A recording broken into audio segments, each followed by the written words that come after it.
If you struggle with the age-old question of what's for dinner, maybe try some meal prepping. Hey, it's Heidi with Heidi Mine, and this is my meal prep spring 2024 part 1 video. I started meal prepping last year in 2023, I think. Um, as any busy mom can confirm, sometimes you really don't want to think about what you're going to make for dinner. I really struggle with that. I don't like frozen meals normally. I don't like buying from the freezer section for like pre-made, pre-packaged kind of things. So I did start making these pre-prepped meals in the winter, I think, of last year. Maybe it was 2022. Anyway, we mostly liked them. There were a few tweaks we would have made, but my oldest daughter and I went ahead, we looked over the spring recipes that I had purchased, and we decided to give these a try. These recipes are from this Crafty home, and I will put a link in the description where you can get the recipes. It's like a whole kit. She walks you through how to do all of the meal prep. The first time I did this, it was a lot of work and it really overwhelmed me. This time, I recruited my daughter to help me and it went by much faster. Things went much easier. So that first recipe we did was for sheet pan hamburgers. I don't know if I completely loved them, but they're actually really, they weren't as bad as I thought they were going to be. And they're nice because they're homemade hamburgers essentially, and you cut them into squares and you throw them in your freezer and then you can heat them up whenever. So my youngest daughter does not like hamburger. So those, I don't know that they will actually be more of a dinner as much as maybe a quick lunch or dinners when the kids have something to eat and I just want to have like a hamburger. This is where having the second pair of hands really, really helped me. Sometimes when I am cutting all of the produce, it just gets super overwhelming. So I had my daughter cutting up some vegetables while I washed other vegetables. And then she decided that her hand hurt. So she did not want to finish cutting the onions, which was fine. I went ahead and finished those for her. For this particular recipe, I want to say that what we were working on here was for some enchiladas. And all of those veggies had to be cooked before they could be frozen. So that's why we're putting them into a bowl instead of putting them into freezer bags, because as soon as all of this is cut up, it's going to go onto the stove. I thought I had recorded cooking this part, but I did not. So essentially, all of the veggies, they end up on the stove and cook down for a while, and then we'll see them again later on in the video. My produce has been really iffy lately. I did find a few of my onions that had some bad spots in them. I just cut those out. If the rest of the onion looks fine, I'm not too picky. Everything was getting cooked. There was nothing raw, so I wasn't too worried about it. And my daughter had a lot of fun slicing up those mushrooms. She saved me a ton of time because she wiped down all the mushrooms, and then that little slicer I got from Pampered Chef years ago, and we use it for strawberries and mushrooms, sometimes for olives, that sort of thing.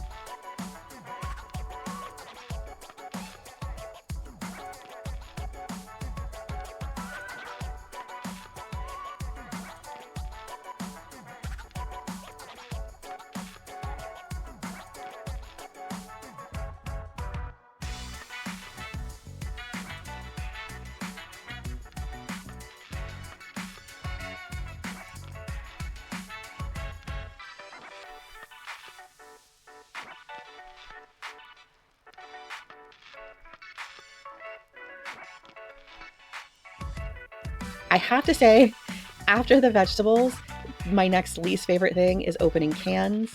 When I can get pop-top cans, I honestly will do that.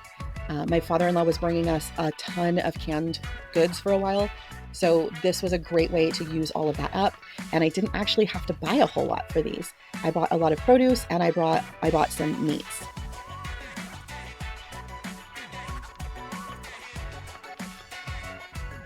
And as far as the cilantro, please don't come for me. I know that I was not doing that correctly.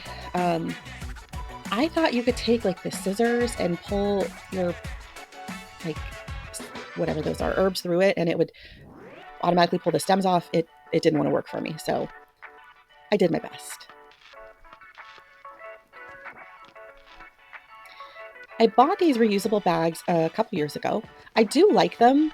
I just wish there were better ways to clean them. Um, I I don't want to. I'm not a neat freak by any stretch, but I do like to make sure that things are sanitized and don't have a smell. And I think some of these bags kind of carry a smell with them, so I don't love that part. But it was fine. We did break these meal prep sessions up a bit further than the directions. The directions from this crafty home, she does it in two-hour kind of sessions.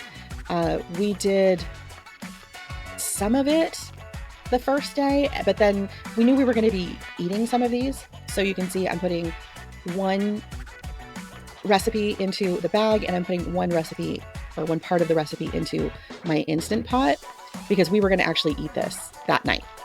I believe this is the chicken cacciatore, and it was really, really good. I did include some pictures in the part 2 video, so you do definitely want to check that out. At the end, I show what the finished recipes look like, just because we have been eating them pretty regularly. We've been staying on our meal plan, and it's been working really well. And for the most part, we all have liked the recipes. It's just myself and my 2 kids. I have one picky eater that also has food allergies. These, we didn't have to worry about food allergies for any of these, and even the picky eater has liked the majority of these recipes.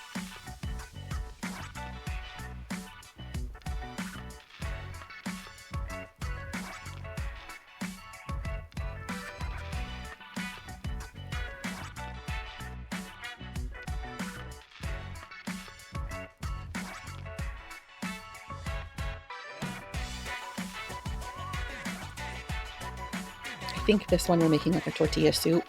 I have not actually cooked that one up yet.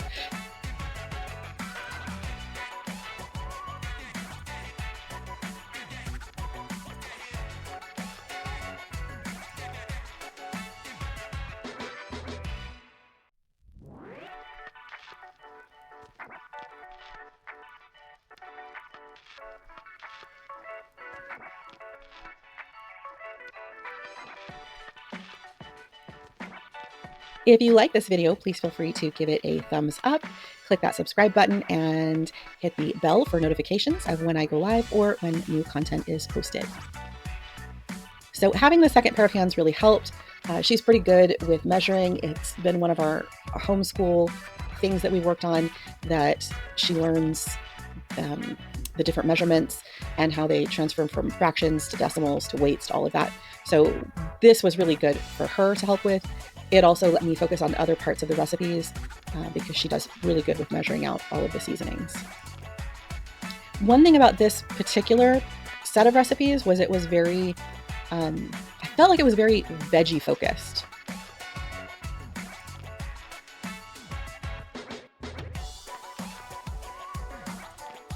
I think this set of the recipes, yeah, I'm putting chicken in a lot of the bags.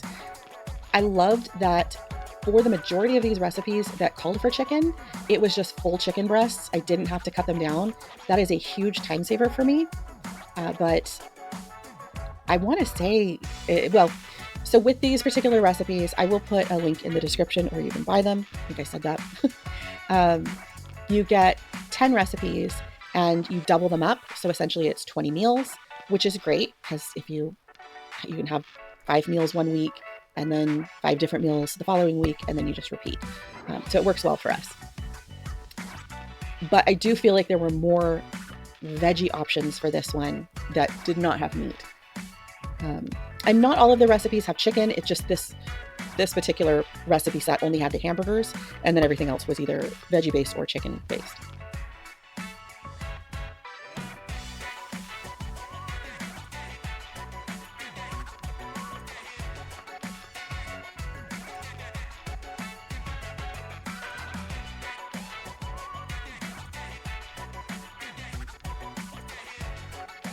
I did like that for these recipes, the bags were much smaller. They weren't so overloaded, so they fit really well in our freezer. Freezer space can be a problem for some people, but for this set, it actually fit great. And we've been able to actually get to other things in our freezer, so we've been able to use things more efficiently, especially getting rid of older food that we've already had in the refrigerator or the freezer.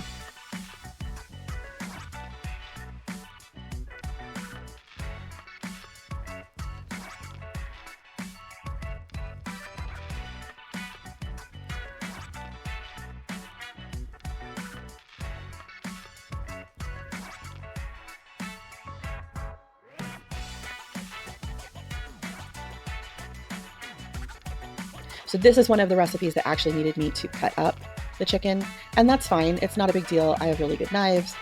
It just takes a little extra time.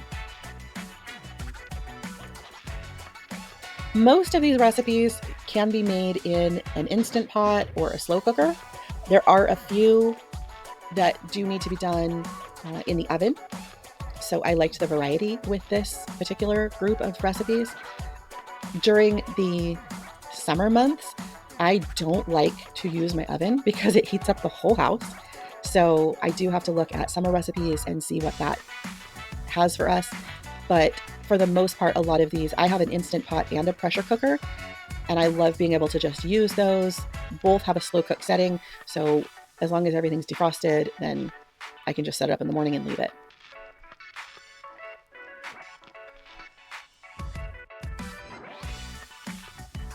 Yeah, that's the chicken cacciatore. And that was what we were eating for dinner that night. So after all of that meal prep, I already had dinner. And then these are veggie enchiladas. I think enchiladas are normally made with corn tortillas, but the recipe didn't really state that on the grocery list. It just said get tortillas. And when I think of getting tortillas, I think of getting flour tortillas. So that's what I got. So they did end up more like burritos, but we have had those since I've made this video and they turned out really good. I'm not a fan of black beans, but it actually, they weren't bad. So this is a different day. I think this was the day after. And we have a little bit of a spill going on and we didn't notice it right away. For this recipe, we're making some bourbon chicken. That's what we planned to have for dinner that night. So it worked out really well for us that we could just throw it together. And when we were done, we would have one set to put in the freezer and we had dinner started.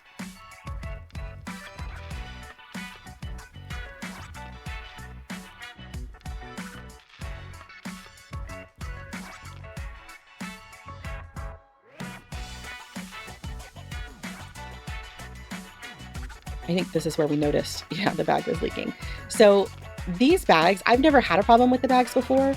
So I'm not sure either we cut the bag at some point or if it got dropped when it was in the fruit, like after it was frozen, it may have cracked the bag. So you do have to be careful of that if you get these kinds of reusable bags. If you do have items that are frozen inside of them and they hit the floor or they drop, it can crack the bag and you may not notice it. But I do like the sturdiness, and for the most part, they are, they're more trustworthy than a Ziploc. So when I tried recipes before, they called for boneless, skinless chicken thighs. I think that I am just more of a white meat person. Maybe it's the convenience of chicken breast. I don't know. But when I was doing this, I finally found reasonably priced boneless, skinless chicken thighs. I got them at Sam's Club. It was a little more than I needed, so I just ended up using the whole package between the two servings that I made, or whatever we're calling it. I was very surprised that we really liked it after it was cooked. I felt like there was just a lot of fat on the chicken, but it cooked out really well. So other than the fact that it seems like it takes longer for me to cut it up, we may use the boneless, skinless chicken thighs again in different recipes.